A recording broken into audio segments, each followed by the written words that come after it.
This episode of Marijuana Today Daily is brought to you by Natural Order Supply, one of the nation's premier cannabis cultivation supply companies located right in Grand Junction, Colorado. If you are an industrial hemp farmer and need a good supplier of cultivation supplies, whether it's lights or harvest equipment, or if you just need some advice on how to get better yields, then you need to check out Natural Order Supply over at their website at naturalordersupply.com.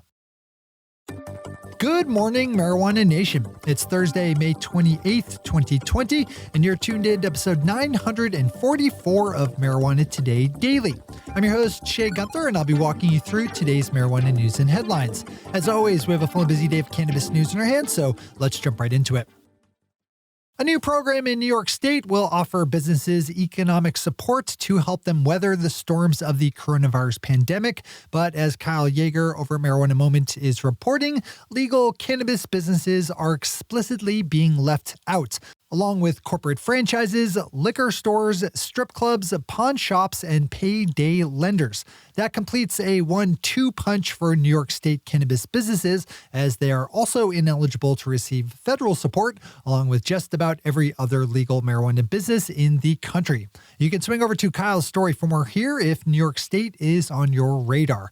As always, we have all the news we cover linked to on our website at mjtodaydaily.com. Montana medical marijuana patients will soon be free to get their medical cannabis from any provider they choose, rather than the single dispensary they first pick when registering with the state. Montana lawmakers passed a law last year that changes up their medical marijuana program from one that requires patients to tie themselves to one particular dispensary to one where they can shop anywhere. The new policy change goes into effect coming up on June 2nd, so state officials are working at the last kinks now in the system to switch over. Patients are still limited in how much medical marijuana they can buy each month, so Montana's new tracking program makes sure they stay under their limit of no more than 1 ounce per day and 5 ounces per month. Michigan grabs today's final top story as Governor Gretchen Whitmer has slowly eased some of the restrictions associated with the coronavirus pandemic.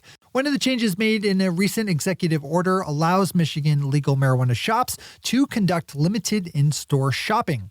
Under the new set of procedures, dispensaries will be limited to no more than 10 shoppers inside at a time, with all staff required to wear proper PPE and to maintain 6 feet of distance between them and shoppers. Customers are also required to make appointments to shop in the first place. This is a good storyline to watch in general, as we have to figure out right now the best way to sell safe legal cannabis in the new coronavirus world. Watch all the examples you can find. Those are our top stories for today. It's time for Marijuana Today Daily Headlines Blitz. Before we blitz out in headlines, let's quickly thank our sponsor, Natural Order Supply, one of the nation's premier cannabis cultivation supply companies located right in Grand Junction, Colorado. Natural Order Supply has worked with hundreds of hemp farms since they first started up back in 2015 and specialize in helping farmers calculate accurate per-plant cost estimates. They have all the equipment and supplies that a modern-day industrial hemp farmer could need, and are also there with advice on how to maximize yields. Tap into that knowledge and make your life easier by visiting naturalordersupply.com today. That's naturalordersupply.com. You'll be glad that you did. All right, time for the Blitz. We have more progress out of Louisiana as state lawmakers continue to advance legislation that we've talked about recently that would allow doctors to recommend that patients use medical cannabis for any reason rather than from a list of qualified conditions, with another that would protect banks from state regulators punishing them for working with legal marijuana businesses. Another proposed bill that would have legalized the delivery was pulled back from its sponsor. The legislation eliminating qualifying conditions was passed by the full Senate by a count of 28-6 after being approved by the full House, while the banking bill was passed by the Senate committee and now awaits consideration by the full Senate. The Colorado Springs Indy has an interesting story up about the city of Colorado Springs, Colorado, which is generally known for being more conservative, to the point where no adult use shops are yet licensed within city limits.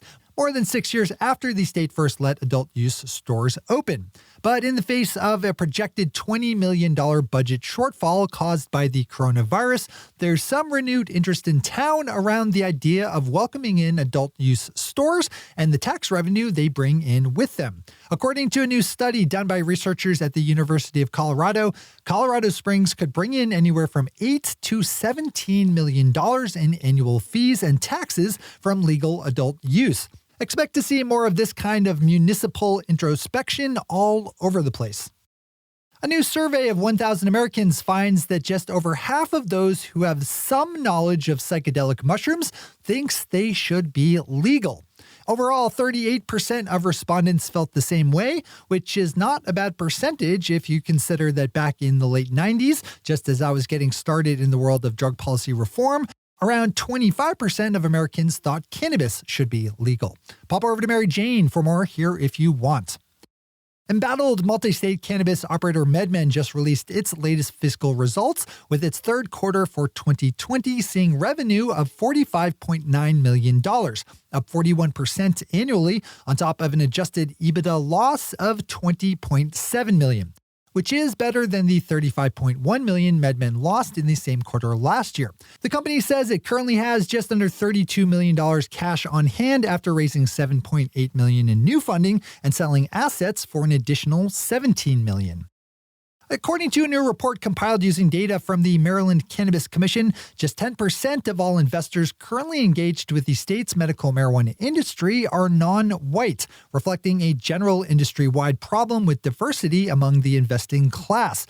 The Commission's annual report on minority and women owners and employees also found that just 4 out of 26 licensed cultivation and processing companies in Maryland are owned by non-white entrepreneurs.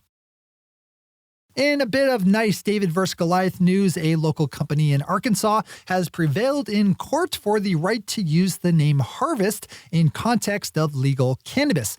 Local Arkansas shop Harvest Cannabis Dispensary just won in court against the larger multi-state cannabis operator Harvest Health and Recreation, which attempted to flex some legal might in claiming the national rights to use the name Harvest. The Faulkner County Circuit Court did not agree and told the local company they're free to keep using the Harvest moniker. Deborah Borchardt at Green Market Report wraps up our news day with a look at cannabis media company CFN Media, which just announced that it received a federal Paycheck Protection Program loan for $236,000, even though it derives the majority of its income from legal marijuana companies, a fact that should prevent it from being approved given the federal government's longstanding recognition of marijuana as illegal and a stated policy that legal cannabis companies are blocked from participating. And as Deborah is reporting, CFN is also allegedly stiffing 2 independent contractors who have long worked for the company, instead spending the federal loan money on the salaries of CEO Brian Ross and President Frank Lane. This one's super interesting, so think about giving it a read in full.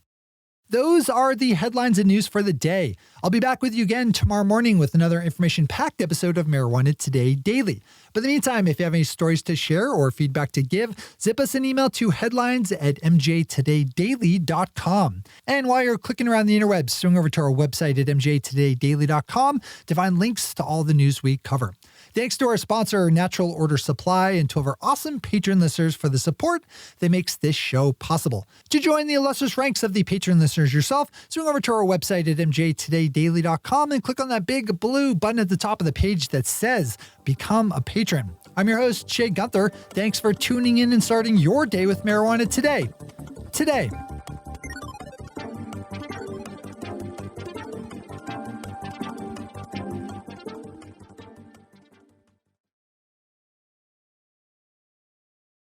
One take, Shay. One take.